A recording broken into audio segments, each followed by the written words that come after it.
Hello and welcome back to another episode of Critical Reactions with your host Bryan. This week's theme is transformative drum patterns, those songs with drum parts that, well, they really make the song, don't they? The song would have not been as great as it was had there been a different drum part in it. It makes sense then that we would be looking at Meshuggah this week, whose drummer is kind of a beast and always doing their own thing. We're going to look at something off of the Destroy, Erase, Improve album from 1995, opening track, Future Breed Machine. Let's dive into it.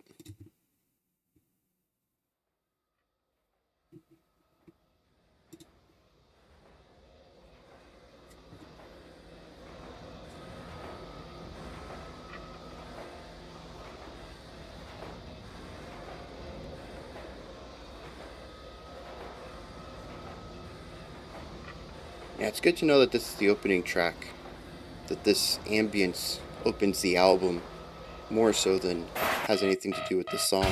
Oh, actually, they kind of kept that element, didn't they?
Oh, push into the backbeat?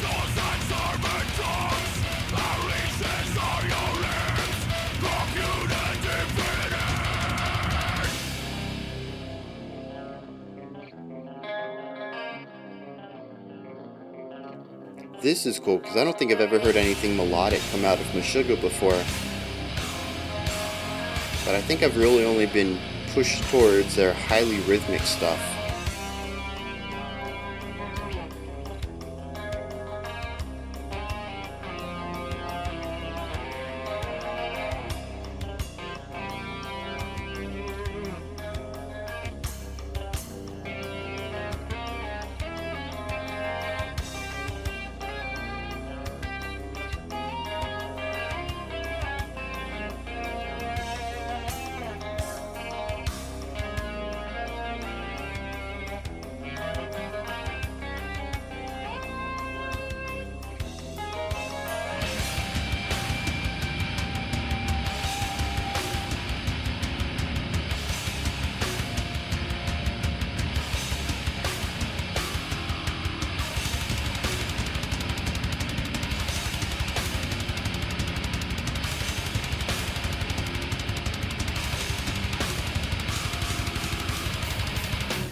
Interesting.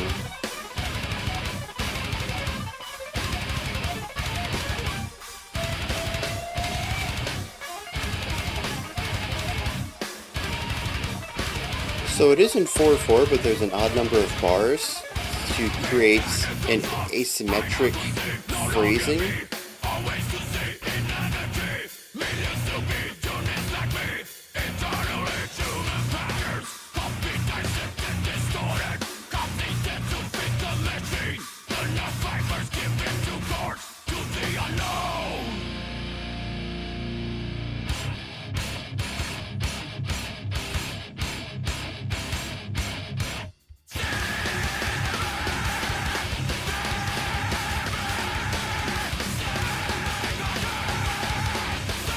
This part specifically is interesting.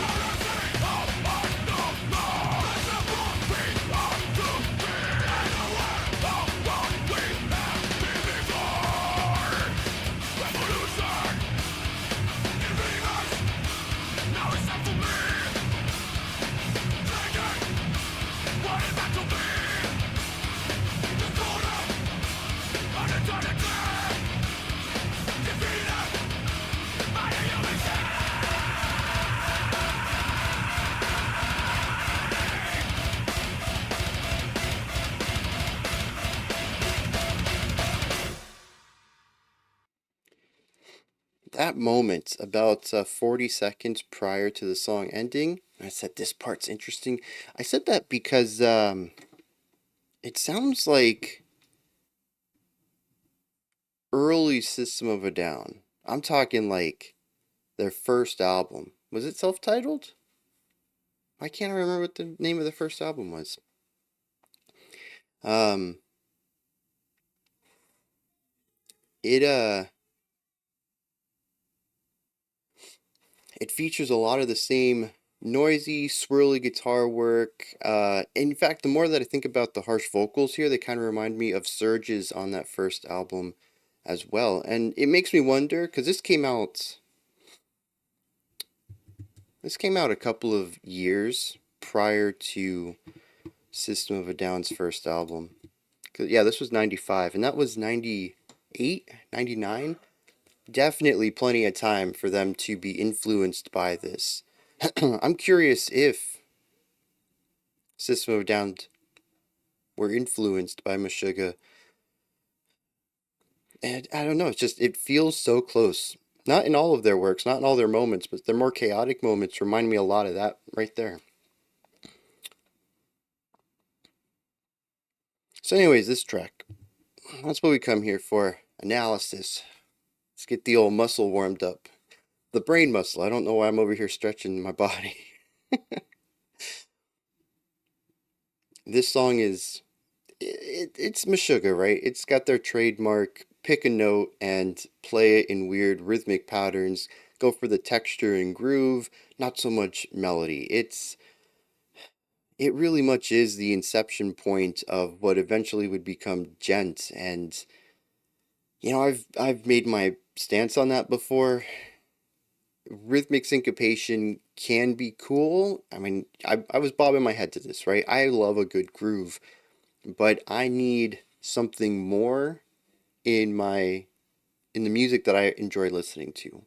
And the same thing sort of happens here where it's impressive on a technical perspective, but it just never really clicks with me beyond, oh, this is a neat groove. And that's not to say that it's bad music, it's just not my cup of tea. I need a little bit of melody to go along with the rhythmic technicality. We hear a ton of that in this track, though. The cool thing is, I think, is that this song in particular feels to push it to a limit that I don't think I've heard before from them. Granted, we've only listened to two songs, Bleed and Clockworks. Maybe a third, I can't remember. So I don't have a large picture of who they are as a band. In fact, even the melodic interlude in the middle here surprised me, which maybe that is a staple of their writing to do that more often than I expect, but again, I've never heard them do that. So that was a surprise to me, and maybe that shows just how limited exposure or experience I have with their works. But the beginning and the end of this track is rhythmic layers. Or I guess not even layers, rhythmic syncopation. because the guitars, the bass, and specifically the bass kick, occasionally also the snare, are all in on this rhythmic idea. It is just a uniform wall of syncopation, and I mean, you're either down for it or you're not. Meshuggah isn't really giving anything else, anything else on the plate. You have this one food in your meal, and if you don't like it, well, then you go hungry. You need to find somewhere else to eat. And the cool thing, though, is that at the beginning, it really felt like it was going to fall apart. There is something about the snare attacks against the rhythmic syncopation in the bass kicks, all of this juxtaposed to laying down a beat on one of the cymbals, that just felt like it wasn't working. And let me break this down a second. So the cymbal gives us our beat, usually some sort of quarter note or quarter note on every other beat idea, in order to lay down the tempo and time signature. It gives us the static rhythm that the syncopation will play against. And syncopation is just beats outside, or rhythmic ideas outside of the core beat. If you hit a metronome, you start a metronome going click, click, click, click, and you start playing notes that sometimes are on the clicks and sometimes off the clicks, you are syncopating against the beat. So we have the bass kick, the guitar, the bass. They're all doing this syncopated idea, and its concept against this backbeat idea of laying down the tempo works really well. It feels like what we heard at the end of the track just as well. It's just a syncopated groove against a backbeat. What completely distorts this opening idea, and I think this is the transformative drum pattern of why it was selected for this week, is the snare. I can't tell you what the snare was doing. I really can't. Its placement against both the syncopated idea and the backbeat make no sense to me. It honestly felt so many times that the song was rhythmically going to fall apart.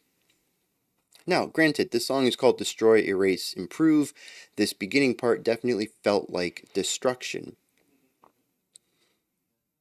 The middle part kind of felt like erasure. It was a melodic wiping the slate clean, and improving was the same rhythmic irregularity, but without the element of falling off. Is that what the song is about? Create something that feels like it's on the border of falling apart, wiping it clean, and recreating it with more structure in order to be more rhythmically sound. I don't. Oh, wait, that's the name of the album. Future Breed Machine is the name of the song. Yeah, I don't have as good of a parallel there. Um, Anyways, though, back to this. The snare sometimes hits on the beat, sometimes off the beat, exactly between two beats. Other times anywhere in between. Sometimes between the middle and the start, so like a quarter into the next beat. Sometimes 3/4 into the next beat, between the half and the beat that comes next. Sometimes it feels like it's just a hair bit before, almost like a grace note, and other times a hair bit behind, which I don't think we have a musical term for that. It's just you're dragging. You're behind the beat, bro. Catch up. I'm trying to think of if I've seen anything in sheet music that would tell you to play just a hair bit behind. Yeah, we don't really have like an anti-grace note to play at the end of a beat. Huh. Or I guess at the beginning of a beat just after. But yeah, so the snare's all over the place. It doesn't seem to follow any set rhythm or pattern. I'm sure it does because everything here is pre-planned, and maybe I don't know if they use sheet music or not, but they composed it in some way and it's played the same way every night, right? But it feels irregular. It feels random. And it creates such rigid juxtaposition against everything else that just third chaotic polyrhythmic concept just feels like it's pushing the notion of time and rhythm to its limits. Of course, this section does groove, but it also feels like doesn't want to. It feels like it wants to fall apart. And I find that really interesting. It's one of my favorite elements of some of the more chaotic music out there. Meshuggah, I think, is a really good display of this, but also mathcore stuff. Car Bomb does a really good job with this. Dillinger Escape Plan, just really pushing rhythmic coherency to its limits. It's baffling to me. I rarely find it good to listen to, but it is beyond intriguing to watch these people really, because it's not even about pushing the music. I mean, it is to an extent. If you were to notate this in sheet music, I'm sure it would be absolutely bonkers to write. But I think it's more about our perception of rhythm. How far can the human's mind, or how far can rhythm be segmented before the human mind fails to see the groove in it? I think Meshuggah really walks a fine line there, right on the cusp of that. I think just any more irregularity and people wouldn't be able to find the groove and wouldn't find it a tasty song. But they're just on the line of it feeling groovy, of not going over that line to incoherency.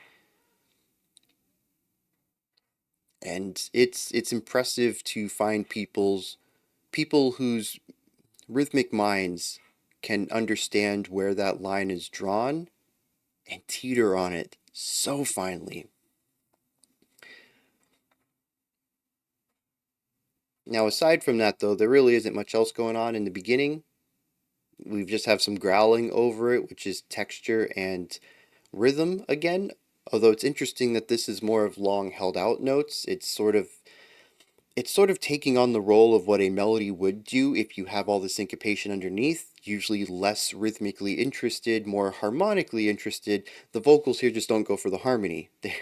They just pick a note or a perceived note and do what you would normally write on top of this sort of chaotic rhythm anyways.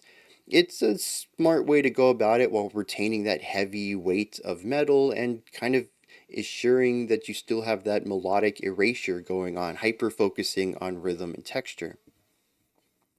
From here, though, we enter into a middle part of the track, a melodic section. We sort of erase everything going on and we return to a simpler time. We have some arpeggiation going on with the guitar, heavy reverb, um, and it's just very atmospheric, interestingly. This moves into some melodic movement in the guitar, less focused on arpeggiation and more focused on delivering a story through notes. Um, it's something related to Phrygian as well, the mode, if I remember correctly. It definitely wasn't any of the typical metal tritone stuff. Something a little bit more adventurous, and for whatever reason, my mind's saying Phrygian, but I can't remember now. It's been a while. The song ended like 10 minutes ago, right? Give me a break. Um, but yeah, this section was beautiful. You know, it was simple, but in contrast, it was elevated. The fact that we had no melody and went to exclusively melody makes it feel more soothing, more melodic. Because, I mean, it's like, what is it like? It's like if you've seen blue your whole life and then you see yellow once, that yellow is going to stand out a lot. And I think that's what happens here. It's also a really nice palette cleanser because it takes us to the end of the song, which returns to the groove, the rhythmic syncopation, the texture and rhythm concept that takes us out of the track. That's pretty much my analysis on this. I find it interesting rhythmically, academically. Like I said, I'd love to see sheet music for this. I think it'd be absolutely bonkers, especially that opening drum part. But overall, it's not something that really works for me. I need something else with it. Um, and again, that's not to say that if you enjoy this, that you're listening to music wrong or that you have bad taste or anything like that. We all enjoy different things in music. I just more heavily enjoy melody, and I like the groove here. I think this is a fantastic base to put something on top of. They just decide not to put anything on top of it. And that makes it feel just a tad bit flat for me, and I find it difficult to engage with it outside of an intellectual perspective. So, with that said, let's hit some lyrics. Is this a song about AI taking over? This, I feel like this might have been really interesting back in '95. I'm trying to think of when Terminator came out in the '90s, but did it come out in the '90s? I don't know. The idea of a robot takeover. It feels so overdone today, especially with actual AI, machine learning going on. But we have a song that feels like it's about the slow transmutation of humanity into biosynthetic robots that are controlled by a hive mind computer. Am I right there? An even strobe, a pulse of flashing hate lights of synthetic souls mass produced, hammered into shape. This feels like it's talking about robots. Synthetic souls, bodies being hammered into shape. A sign of times, dreams turn into systems, a new way, a new breed implanted in our minds. New intelligence arise in emptied bodies, turgid flesh tested through eternal spastic fits. Putting intelligence in empty bodies. Though not known codes, mother machine and genocide now scorn a dying race. This is interesting because it's just like snippets of ideas. The lines don't really flow into each other.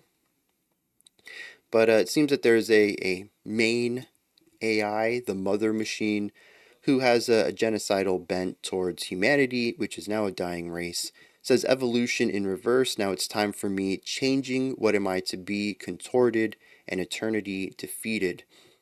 We're now programmed to appease you. We're symbols of perfection. Humanoids ruined by your laws. Destroy, erase, improve. Mechanical thoughts, I now conceive no longer me. So the humans have been converted into synthetic androids, if you will. It says always to see inanity, millions to be units like me eternally. Human patterns copied, dissected, distorted, completed to fit the machine, the nerve fibers given to cords to the unknown. See me, be me, same contents, same machine. So it's about replicating the human mind and contorting it and programming it to do a specific thing and then building millions of these robots, androids. I don't know. I still feel like there's a combination of flesh and machine somewhere in this song. Especially the fact that mechanical thoughts I now conceive no longer me. They once were human and now they're not. That's what the machine, I mean, that's what the song feels like it's saying to me. I'm trying to put this into perspective. Maybe because the opening riff is so messy rhythmically, that is the chaos and messiness of humanity. The middle part, that's atmospheric, is the transformation process, and then the ending being perfectly in sync and syncopated is the mechanical aspect. It's everything falling into place. It's the order that is devised from AI. No more human chaos. A rebirth, if you will, of the ideas from the beginning with order attuned to them.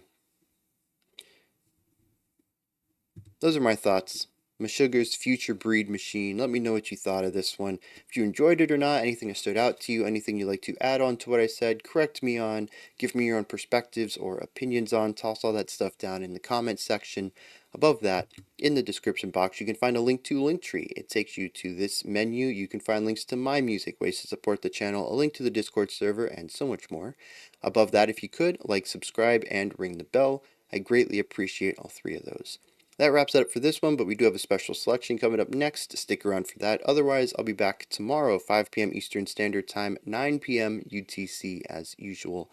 Until next time, remember to be critical, not cynical, of the music you listen to, and have a fantastic morning, afternoon, or evening, whenever you choose to watch my videos.